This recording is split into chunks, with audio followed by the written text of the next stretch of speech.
Shout out to H1 for today's video. W! Man like Josh, you know. And today, we're going to be reacting to Hooligan HEFS documentary. Join the Discord. When you join the Discord, you're able to send whatever video you want me to react to. Join the Patreon if you want more content. Content that I can't post on YouTube. Literally, I can't post these videos on YouTube. And it's also free to follow. So click the link and join the Patreon, boys and girls. And look how easy it is when you join the Discord, guys. Oh my days, bro. Look how easy that is, bro. Join the Discord. Let me react to your videos, lads. Go on, Hooligan HEFS. What's doing it? Your boy Hooligan HEFS. What's doing it? Massive Rook. Your boy Hooligan HEFS.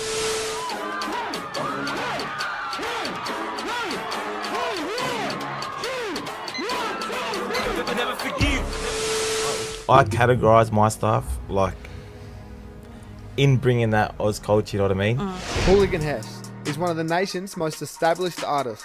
He's playing a big part in helping put Australian rap on the map. This is his story so far. HEFS grew up in Doonside, Western Sydney. This is something he reps very proudly in his music. Doonside sounds like such a scary place, bro. Doonside. That just sounds like a depressing place, bro. Doonside. Golly, lads. 7. I grew up around the West. I've been there my whole life. My background is Samoan and Chinese. So I grew up Samoan and Chinese is a crazy mix, bro. In Doonside, 2767. Now everyone around, we just rep 67. 67, like there's a lot of multiculturalism, did I say it? Yeah. Oh yeah, big word, bruh. Spell check, no. How you can tell someone from the West is just their attitude, like how they carry themselves, like they walk like they got a chip on their shoulder, their outfits, like if you see someone in a tracksuit or Air Maxes, then you're like, yeah, boom, he's from the wild, wild West. As a teenager, he formed a crew. They called themselves Hooligans. It also featured fellow rapper Hooligan Skinny. As a teenager, he always dabbled in music, although he could never take it serious as he always had one foot in the street and would often find himself in some serious trouble.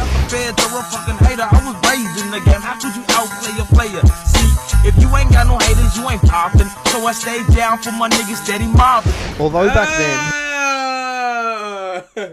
he would rap in I'ma let him say the M-word, bro. I'ma let him say nigga, bro. more of an American accent over some more traditional type boom bap beats. As a teenager, he would often attend parties at the local car park. He would then rap over whatever beats were coming out of the stereos at the time. His brother, without him knowing, uploaded a video of him freestyling to Facebook. It got a couple of views, which made HEFS realise that he could take music seriously. But if everyone wants to know, She's so pretty, fam. I can't lie. I mean, great video, great video. Let's focus, men. Focus, men. It's 2025. because everyone asks me like, oh, how did you start music, or 1, 2, 3, this and that? How did you do what you're doing? Yeah. And like, this is the funny thing. Like, he was doing his clothing label, and we like shot his clothing label 1, 2, 3. Yeah. And then I was like, you know what? Let me bust the freestyle because we had his camera and that.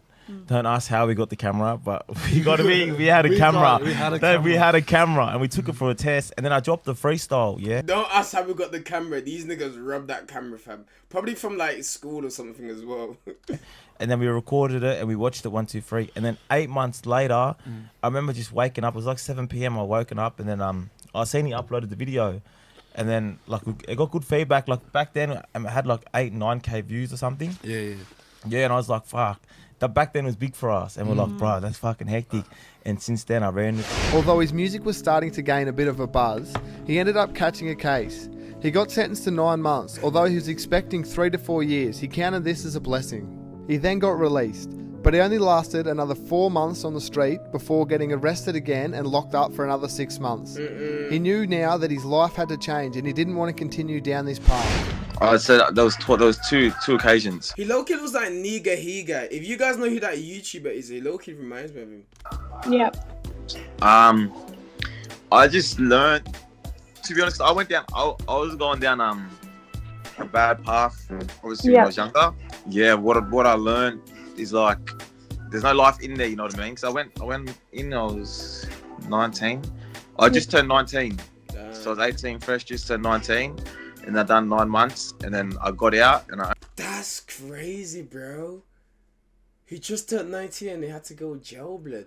When I turned 19, I started this YouTube channel, blood. Golly, lads. only lasted like, I think it was like 4 months out, and 9 months, and then I got out. So I was 18, fresh just turned 19, and I done 9 months, and then I got out, and I only lasted like, I think it was like 4 months out, and then I went in for another 6 months. My experience is I learned there's more to life, I guess. There's more to life than that stuff. Like, you know what I mean? That's why the second time I come out, I told myself like I had to think like I have to give this music thing like a good shot, because this is like, it's like my ticket, you know what I mean? Yeah. From all this, yeah. So I'm like, so then when I first come out, that's when I actually started uploading my stuff on Spotify and stuff. He then decided that he didn't want to go down that path and spend his life behind bars, and he realised that music was his ticket out. While he was locked up, he also dropped a freestyle from his jail. Massive Rook should have had that same... Bro, Massive Rook did think that... To be fair, the Massive Rook situation is different, fam, but I wish Massive Rook actually stayed out of jail, though, man. Realised that music... And focus on music. ...was his ticket out. While he was locked up, he also dropped a freestyle from his jail cell. This video went viral at the time. Never forgive, never forget, twisted thoughts run through my head.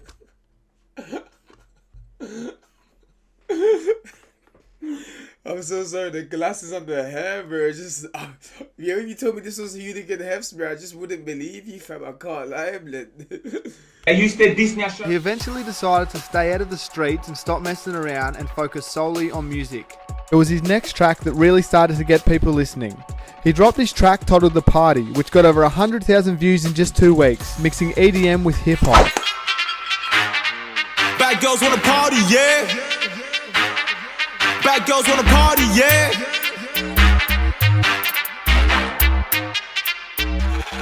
Bad girls wanna party, yeah. Tell her come through. Tell her white twist more bottles to the... That track now has over 4 million streams just on YouTube. He had everyone in Sydney bumping that track at the time.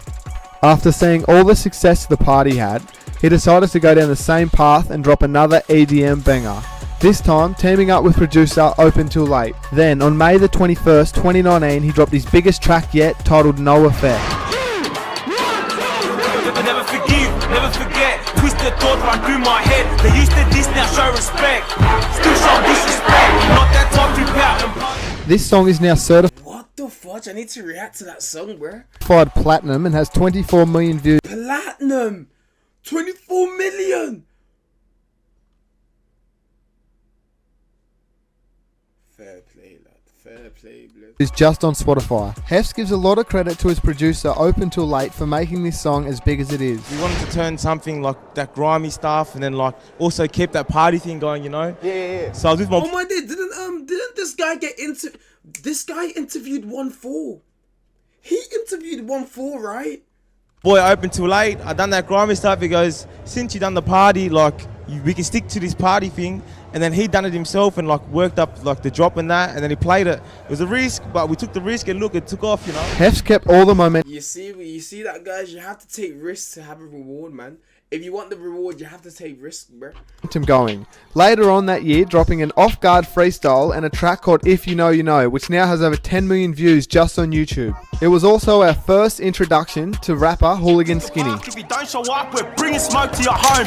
We lit it up like Christmas. Ho, ho, ho. They say I'm mad, I'm trigger happy, not into. Alright, that's right. Lit it up like Christmas. Ho, ho, ho. They say I'm mad, I'm trigger happy, not into the chatting, I'm doing the addy. HEFS kept the ball rolling. On top of all this success, he ended up doing his first headline show touring the east coast of Australia. He was also getting bills on many festivals in Sydney. Although HEFS was having a lot of success with his music, police were still applying a lot of pressure to his name, trying to shut down his shows and randomly searching every time they could. This made HEFS go even harder. Later on that year, dropping his track Tell 'Em I'm Doing Eatswa, which is now certified gold. 2019 proved to be a massive year, not only for Hooligan HEFS, but for the whole Australian hip-hop scene, with many acts bursting onto the scene. He also managed to jump on a remix of one of H's songs with Nerve. 2020 was no slowing down for HEFS. Wait, what? On a remix of one of H's songs with Nerve. Wait, what? Wait, what? He's jumped on a remix with H. Wait, what? 2020 was no slowing down for HEFS, getting booked on all sorts of festivals, including Splendour in the Grass. 2020 also proved how good HEFS' work rate was. Earlier that year, dropping a track called Fame and Paper Route, which now have about 10 million views between them just on YouTube. One name for clout, I guarantee you'll see clouds. Them days we stuck in the drought, now we never go without. Another milestone come later that year, jumping on UK rapper Simba's remix to Rover, which now has nearly 7 million views on YouTube. HEFS again proved how good his work rate was in 2020, dropping his debut EP, which peaked at number 9 on the album ARIA charts. Personally, I think it's a great EP. Debut EP, which peaked at number 9 Living in Sin. Bruh. on the album ARIA charts. Personally, I think it's a great EP. It also featured guests such as Billy Marie, Blue Boy, UK rapper Dimsy, and Hooligan Skinny. Talking that smoke because I knew I could back it. And if I got smoke today, I know my brothers will slap it. If it went the other way, they already know what would happen. 685, I still pull up in the German. I pull up next to cops, they see me and they burn it. Later that year, What? I need to, bro. There's so many Hooligan HEFS songs I haven't even heard, guys. What the fudge? he dropped his biggest track yet, titled Send It. It peaked at number 39 on the ARIA charts and even earned him an APA award for most performed song. It also got played in clubs and on radio stations all across Australia and is now Hooligan HEF's biggest hit. 2021 he again showed no signs of slowing down, touring as much as possible and also dropping a few tracks with collaborations such as Day One and even Havana Brown. As for now in 2022, we've only heard the one track from HEFS titled Make Money Not Friends. But besides from dropping music, I'm sure HEFS has locked himself away in the studio working hard, and hopefully he blesses us with another EP or even a debut album. HEFS has established himself as one of the most talented artists in Australia right now. One thing I really admire about Hooligan HEFS is he's not afraid to try new sounds and take risks. He also has Nah, for real, he literally just dropped like a club flipping song the other day, fam. one of the biggest fan bases in the country, and it feels like it's only just the beginning. This has been the story so far by Desired Oz Rap. Yo, it's your boy Frog. Thanks everyone for watching. I'm doing something a little different this video. I'm going to be giving 50... Alright, buddy. Alright, buddy. Alright, buddy. Oh my days. Wow. Hooligan HEFS, bro. Hooligan HEFS has motion. Bro, I need to react to a lot of these songs that he showed me in this video, bro. Why haven't you guys been sending the song in the Discord, bro? Where's all the Hooligan supporters, man? Where are you guys, bro? No, fudge, bro. Oh my, I didn't know he was dropping like that. Bangers like that as well, blood. 24 million views, blood. Flipping, no, yo, fair play, Hooligan HEFS, I can't lie, man. But, yeah, that was the Hooligan HEFS documentary. So, long story short, right? Long story short, he seen one of his freestyles go viral. Cool, he went in and out of jail. He said, yo, blood, yo, this ain't the life I want to live, blood. Like, allow it, fam. Like, man can do my thing with this music thing, bro. You know what I'm trying to say, bro? He came out and then went back in and came out and he locked in, bro. You know what I'm saying? He literally just locked in, bro.